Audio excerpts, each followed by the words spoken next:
Every single test that you execute should be included in your CI/CD process. Otherwise, if they fail, they are not going to stop you or prevent you from going to production. So every single of your tests should go in the CI/CD process.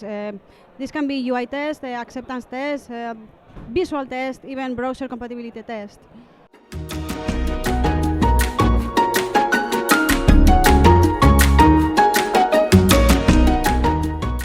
Yeah, so I think in here there is first a misconception. We usually use a tool like Cucumber to do the UI end-to-end testing, but it doesn't have to be in that way. You can also do unit testing with a tool like Cucumber or any other type of testing.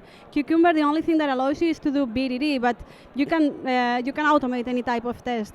So going back to the other question, yes, you should be doing lower level UI tests. If all the UI tests are end-to-end tests, we are going to have the problems that I explained in my talk, which is like super slow feedback and lots of failing tests.